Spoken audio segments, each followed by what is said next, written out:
各位網友、各位觀眾、各位讀者，大家好，歡迎大家收睇毓民踢爆啊！咁啊，關於呢個壹傳媒集團咧，即係個老闆黎智英咧，即係嗰個所謂派片事件啊，我叫佢做派片啊。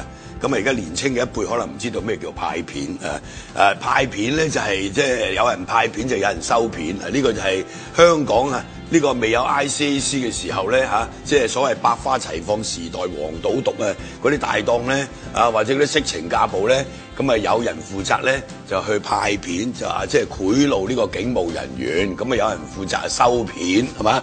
咁呢啲叫做派片收片就咁樣嚟㗎啦，即係而家咪形同派片咯，係咪？咁啊早兩日我喺我呢個節目度都有提到嘅，係嘛？咁啊仲有咧。泛民主派原來最大嘅金主就係呢個黎智英係嘛？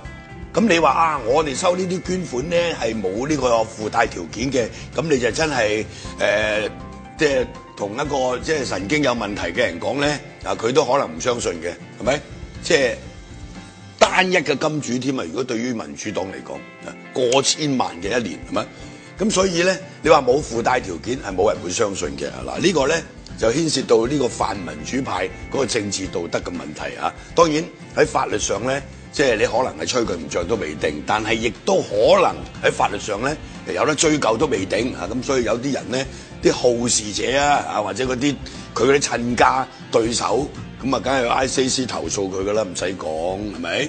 咁所以 ICAC 咧而家接到一啲投訴咧，就有關於第一。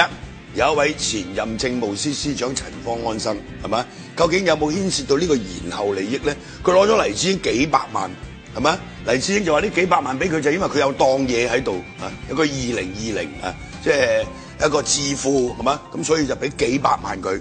咁但係呢個政務司司長眾所周知啦係咪？舊陣時喺肥彭時代就做呢個布政司係嘛？跟住咧就回歸嘅時候咧，回歸之後咧，即係香港主權轉移之後咧，佢就係香港特別行政區嘅政務司司長係嘛？即係一人之下就萬人之上，但係同董建華咧就不咬弦係嘛？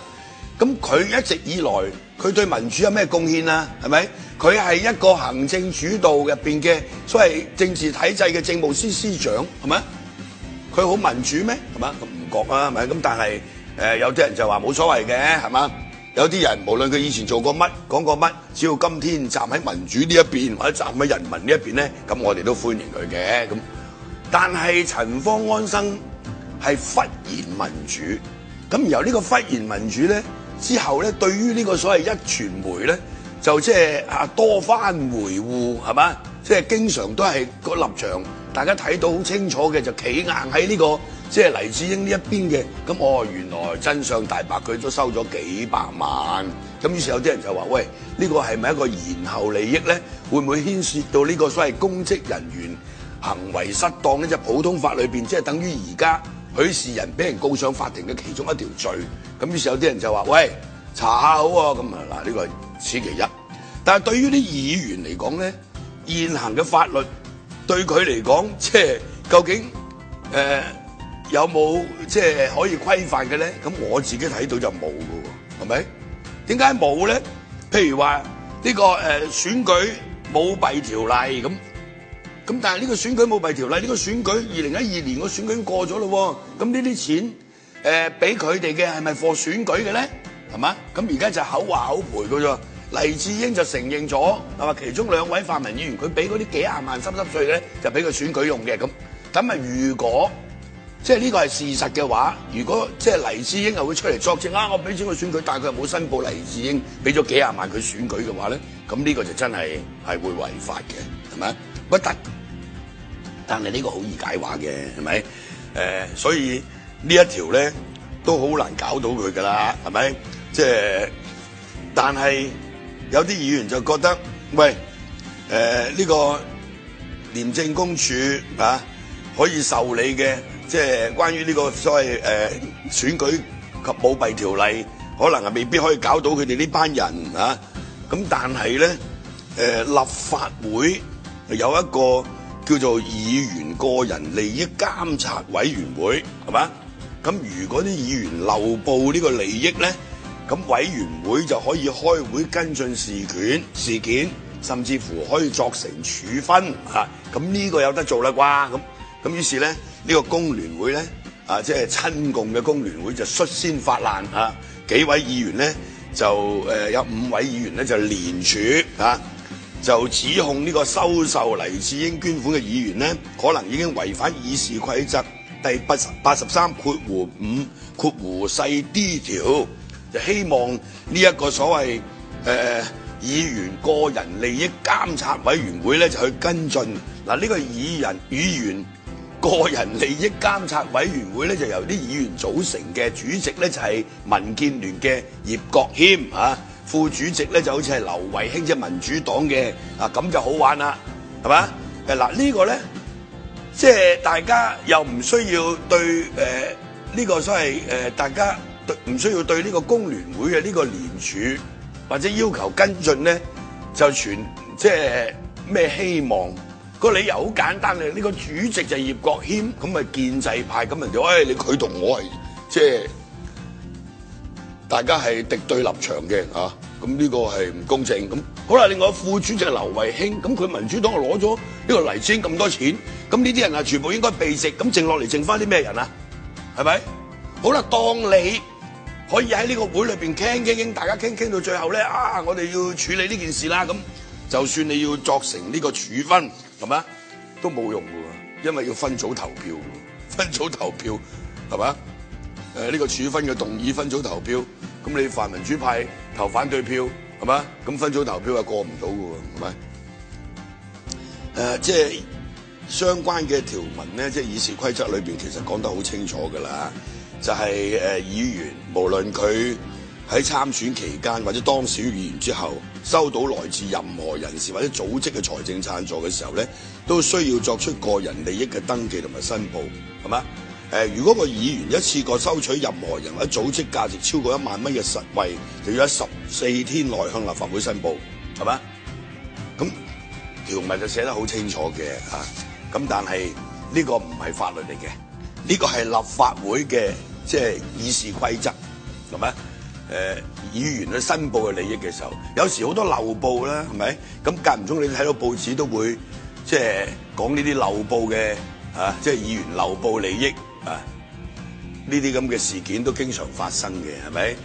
個個都扮懵嘅啦，何俊仁又試過，涂謹申又試過，湯家驊又試過，係咪？甚至乎好多建制派嘅議員又試過，係咪？連呢個激進派議員都試過嘅喎，係咪？係嘛？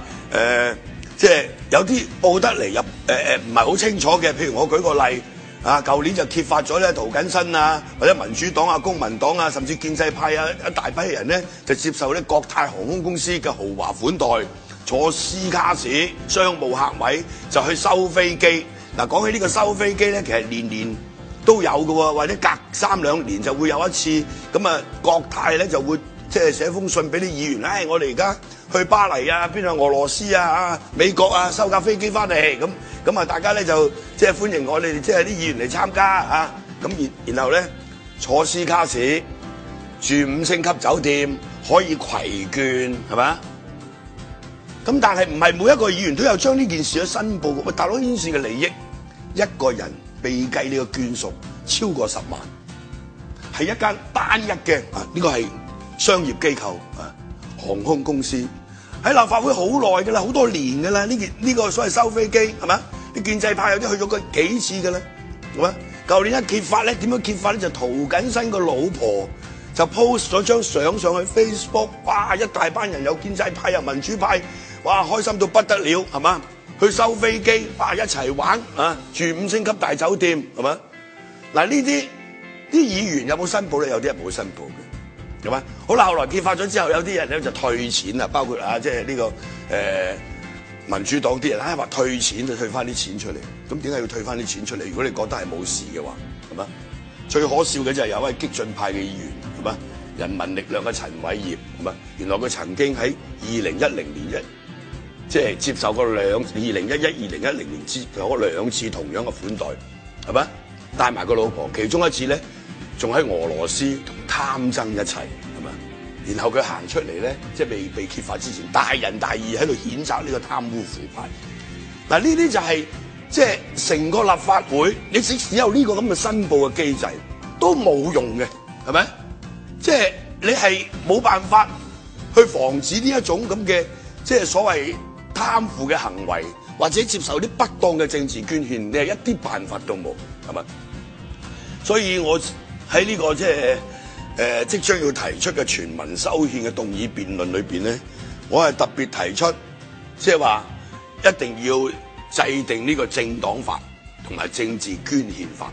嗱，而家啲政黨好多係用有限公司嘅名義嚟登記嘅，甚至乎佢都牽涉到避稅添。如果有一種情況就係話，佢所屬嘅黨員就收取咗人哋嘅嗰個政治捐獻，跟住翻嚟再交翻俾個黨，即係中間過一個冷河。咁好啦，你嗰個係有限公司嘅收入嚟噶嘛？咁你係咪要報稅先？嗱，呢度又有機會牽涉到瞞稅，係咪？咁所以呢個咧就係始終就係一塌糊塗。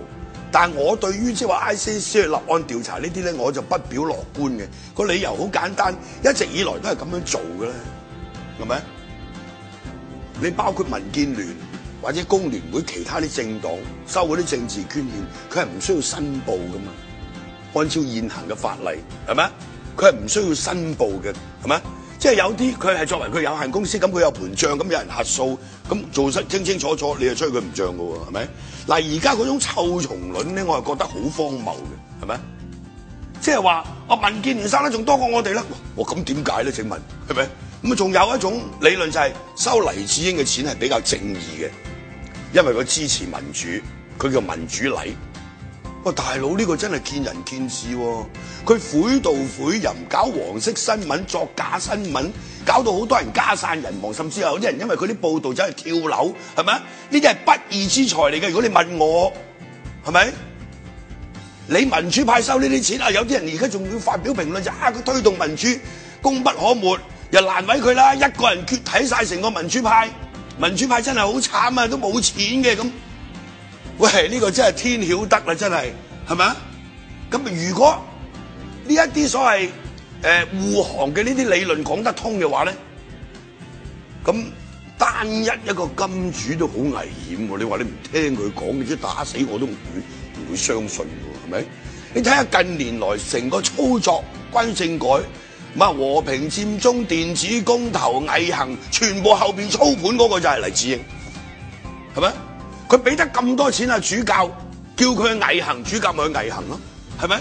叫民主黨、叫公民黨去支持呢個和平佔中、電子公投、吹行雞，咁佢哋收咗錢，佢咪要去做咯，係咪？咁好，或者喺啲支持民主派嘅選民嚟講，呢啲都係叫做正義嘅事，呢啲都係叫做正確嘅事，係咪？所以冇問題嘅咁。呢種講法咧係極之有問題嘅。你唔知幾時佢發一癲上嚟去做第二樣嘢噶嘛？即係等於我哋當年5區公投，壹傳媒最初就表示支持嘅，跟住佢真係支持民主黨反對5區公投，支持民主黨入去中聯辦同共產黨密室談判，支持民主黨提出嘅政改方案，係咪？因為當時美國人話支持啊嘛。嗱，所有呢啲你都冇辦法去證實黎智英係一個真真正正去推動民主嘅人啊嘛，大佬，佢真係古靈精怪噶嘛。咁你接受佢嘅單一嘅捐款，或者揾佢作為最大嘅金主，咁你唔受佢嘅影響，你真係揾鬼信都得啦，係咪？即係話翻轉頭，香港泛民主派係得到差唔多60%嘅支持，但係你呢種支持係基於你嗰個道德嘅立場，係咪啊？你而家如果嗰個政治道德敗壞，跟住仲要強辯，係咪？特別係李柱銘啲邏輯好混亂嘅，又話白色恐怖啊，又話呢個係抹黑啊，因為而家政改生死關頭啊，所以共產黨要玩嘢啊，係咪？喂，大佬，你係俾人踢爆咗，真係有呢件事啊嘛？咁如果你呢種講法講得通嘅，就即係你而家收呢啲錢係唔啱噶嘛，係咪？所以李柱銘係年齡與智慧成反比嘅，越老越糊塗，係咪？你如果話呢個係白色恐怖，揭發呢件事係白色恐怖嘅話，咁但係事實上黎智英承認咗有俾錢，係嘛？咁如果你話呢個係白色恐怖，呢個係醜聞，因為要抹黑民主派，搞白色恐怖，咁就證明你收呢啲錢唔啱咯，係咪？